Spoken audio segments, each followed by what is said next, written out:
Esse negócio de talento, de dom, isso aí é meio que balela, sabe? Acho que a gente tem uma predisposição, sim, mas não é um leque aberto, assim. Então, se você tem uma predisposição a conseguir fazer uma linguagem boa, talvez você consiga ser um bom artista ali, mas o segredo mesmo é fazer. Sou Luan Riberovski, sou artista plástico, muralista, tenho 26 anos. Sou daqui de Embu das Artes, né? Sou de família de artistas, então nasci em ateliê, cresci, sempre tive muito contato com artistas, sempre foi um negócio, sempre teve em casa assim, algum artista, sempre tive esse contato com tinta e tal. Sempre explorei, assim, sempre estudei muito desenho, sempre mexi com tinta, foi um negócio muito natural, assim, de infância. Foi um período ali entre 10 e 13 anos, eu comecei a me ligar no grafite, comecei a ter acesso à internet, aí comecei a pesquisar mais, comecei a pesquisar outros movimentos também, tipo animação, design. E eu lembro que ali por volta dos 13 anos eu conheci os grafiteiros da cidade. E aí foi um movimento ali que aproximou muito. Então meio que trouxe um negócio de, eles são iguais a mim, assim, eu também posso fazer. E claro, né, todo aquele negócio da rua, as dimensões, as cores, as formas, o trabalho, uma criação livre, enche os olhos de qualquer criança. Então, para mim foi um impacto muito grande.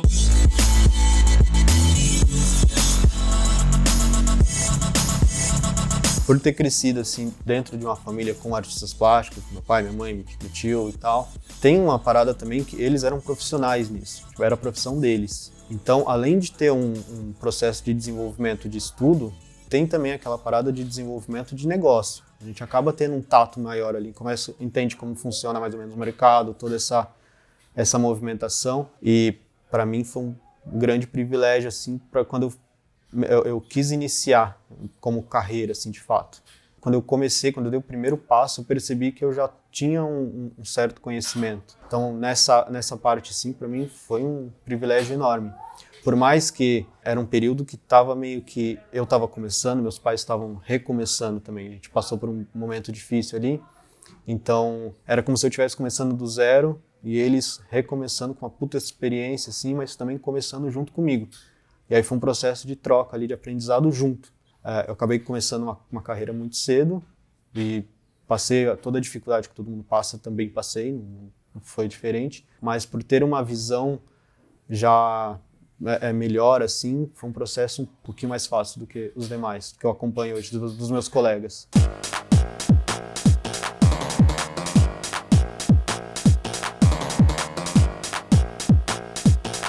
Desde o início, assim, eu sempre entendi que se fosse para mim fazer, para mim entrar nesse meio, assim, para mim poder fazer tudo que eu gostava, eu teria que ter uma identidade pessoal, assim. E foi uma coisa que o grafite trouxe muito, assim. O grafite tem muito esse negócio de você tem que ter sua identidade. Então, como eu conheci o grafite nesse período ainda muito anterior de querer começar a trabalhar com arte, ele já me trouxe de forma muito forte, assim, essa parada da autenticidade. Então, como eu sempre busquei estudar muitos estilos diferentes, eu tinha bastante referência para criar, assim. E aí, esse processo da minha identidade hoje, né, que eu fui lapidando para chegar no que é hoje, foi uma parada um pouco até mecânica, assim. Eu coloquei no papel mesmo o que eu queria fazer. Por fazer muita coisa diferente, eu precisava filtrar e dedicar no que eu gostava.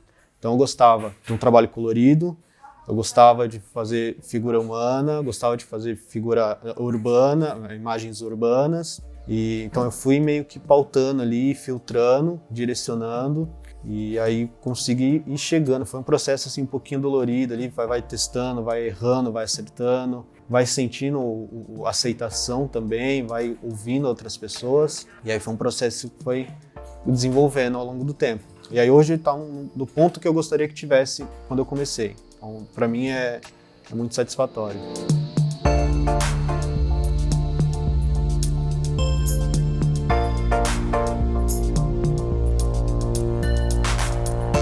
Eu comecei com proposta de trabalho assim, e me dedicar para tentar me entender melhor nisso, se eu iria fazer ou não, com 15 anos. Hoje eu estou com 26, então são 11 anos já nessa caminhada. E nos primeiros 5 anos, eu sempre coloquei na minha cabeça assim, que eu tinha uma certa margem de erro ali, que eu poderia ir testando, ir me adaptando e sentindo.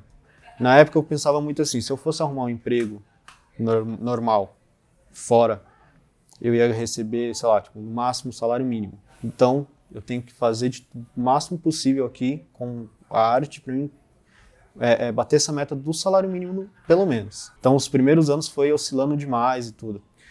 Aproveitei isso para ir testando ideias. Não tinha muita responsabilidade, assim, não tinha, sabe, não tinha as responsas que eu tenho hoje. Então, tinha pequenos privilégios ali que me davam essa margem. Mas passei um veneno da porra, assim, no começo foi muito difícil. Mas eu fui com os dois pés no peito, assim, sabe? E quando eu comecei a firmar melhor a técnica, evoluir, a técnica vai evoluindo, você vai estudando, você vai fazendo. Você só vai evoluir se for fazendo. Então, fui fazendo, fui estudando, fui testando e as coisas foram começando a aparecer, fui criando network ali, fui criando cartela de cliente. E chegou um momento que eu percebi que estavam chegando clientes assim, sem eu ter que me mexer, sabe? As coisas já estavam acontecendo, porque quando você tem um trabalho autônomo, independente se é de arte ou, sei lá, qualquer outra coisa assim do tipo, você tem um negócio, se você trata bem um cliente hoje, de alguma forma ele vai retornar. Seja daqui a 1 ano, 2 anos, 10 anos, ou alguém vai vir por ele. Então, quando você passa um período, principalmente na arte, principalmente para quem está começando, tem que se ligar nisso, de sempre atender e fazer da melhor forma possível, porque você vai precisar dele amanhã. E eles vão retornar. E aí, quando mais tempo você tem, mais épocas aparecem, assim. Então, hoje tenho 11 anos de carreira, às vezes aparece o cliente que eu atendi semana passada e um que eu atendi há 5 anos atrás ou 10 anos atrás, na mesma semana. Então, quando começou a aparecer isso, quando eu comecei a acertar mais o trabalho, assim, começou a ter uma aceitação de venda assim, muito mais fácil do que era no começo, aí eu comecei a ter tranquilidade. Aí eu comecei a falar, putz, agora é isso aí mesmo. Então, não preciso mais ter plano B, agora é isso daqui que vai funcionar. Então, hoje eu tenho muita autonomia e muita segurança de que é isso que eu faço, é isso que eu sei fazer.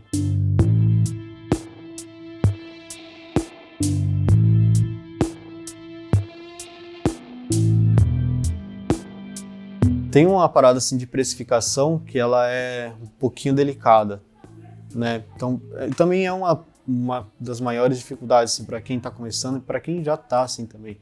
Tem muita coisa que a gente vê que custa muito baixo, tem uma qualidade boa, que custa um preço médio ali, uma qualidade talvez duvidosa, assim, sabe?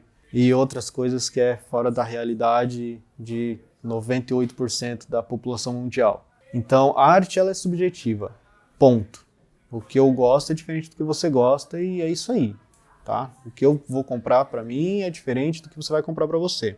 A parada da precificação, acho que ela tem uma conexão ali muito sociológica. Acho que depende muito ali do artista, de como ele tá. Eu vou te explicar assim. Imagina que um artista que ele da quebrada, sabe, ferrado assim, uma origem parecida da minha, assim, precisa produzir para ter dinheiro, sabe? Não tem reserva, não tem herança, não tem nada. Se ele faz um trabalho e ele gastou 50 e alguém oferece 70, ele tem 20 de lucro. Para ele é um bom negócio. Se é um mesmo artista de começo, iniciando no mesmo ponto de partida dele, só que ele classe média, tem ali um negócio do pai, talvez não necessita tanto ali daquela venda e tal, ele quer só meio que dar um movimento, ele gastou 50, ele vai por 200. Vai demorar para vender? Talvez não, porque também o ciclo social dele é diferente do outro artista. Esse processo de precificação ele é muito complicado, assim, sabe? Então, o que eu recomendo sempre, o que eu faço, você gastou tanto, sei lá, estipula um tanto de horário, vê ali quanto tempo você gastou para fazer e dá uma estudada nos seus pares ali, o pessoal próximo de você, quanto que eles estão cobrando, conversa, pede ajuda, pede conselho e tenta colocar meio que próximo deles. Se alguém oferecer um valor que você acha que é justo, um valor abaixo do que você pediu e você acha que é justo, vai pra cima, não fica aprendendo, sabe? Não fica querendo ganhar horrores em uma tela, assim, sabe? Eu acho que ainda mais nesse processo de viver de arte, eu sempre bato muito nessa questão de viver de arte. Acho que todo mundo que quer pintar tem que viver de arte, tem que ser essa profissão dele mesmo. Eu sempre falo isso para todo mundo, para todos os colegas artistas, eu acho que todo mundo tem que viver de arte bem. E para você viver bem, primeiro você tem que ter giro, você tem que ter giro do seu material rodando para conectar mais pessoas e tem que ter um giro também de grana. Se você tá precisando de grana, cara, não fica preso, não fica esperando que vai, sabe? Achar que vai vender igual um Picasso. E essa galera que tá lá, tem um contexto atrás de cada obra. Se você não estiver precisando pagar o aluguel amanhã, cara, você vai segurar o preço mais alto. Se você estiver duro, precisando de dinheiro para ontem, qualquer coisa vai ser bem-vinda. E faça isso, sabe? Acho que não é demérito de ninguém, não. Acho que quanto mais você tem que... O foco, na real, é viver de arte.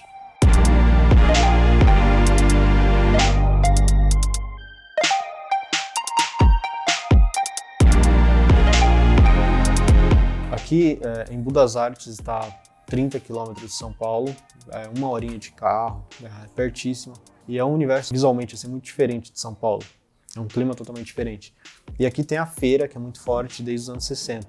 Então tem uma relação muito diferente com o que rola lá. Então, para mim é muito legal assim, ter saído, ter conquistado, ter conhecido outros lugares, poder ter pintado fora, assim, em outros locais. Mas o Embu tem um negócio mágico, assim, Embu, a feira é muito forte, roda 20 mil pessoas por fim de semana, do mundo inteiro. Então, trabalhando aqui, já tem trabalho meu em mais de 10 países por conta da feira de Embu e já conheci gente de todo canto que você imaginar. Então, é mágico isso daqui, é muito mágico. É um laboratório, assim, muito fértil, ter essa troca com os artistas, poder testar as ideias, assim, que a gente produz, coloca na galeria no fim de semana e às vezes vende assim, ó, vende em horas. E você fica tipo, então aquela ideia deu certo. E depois você vai e desenvolve mais alguma coisa em cima dela.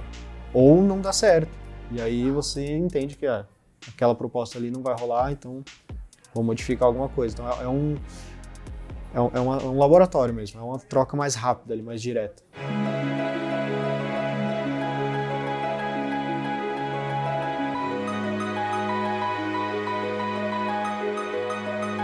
Para quem está começando, faça. Vai fazer. Tem que fazer. Então, se você tem uma limitação, vamos imaginar um processo assim. Primeiro vai para o papel. Se você é muito novo, principalmente vai para o papel. Depois do papel vai para a tela. Depois da tela vai para a rua. Da rua vai para uma ilustração. Vai fazer um trabalho grande. E não se fecha no que os outros vão achar muito, assim. É um processo seu. Você tem que fazer para conseguir melhorar. É técnica, tá? Não imagina que é divino, que é mágico, nem nada disso. Vai fazer, vai pra rua, vai, sei lá, quer fazer escultura, vai fazer escultura, pergunta. A gente tem internet hoje, é uma ferramenta do caramba, assim, então vai estudar, vai fazer, vai trocar uma ideia com quem faz, puxa lá, sabe? Pega perfil gringo, sabe falar inglês, não sabe falar francês, joga no tradutor lá e vai pra cima, sabe? Se movimenta.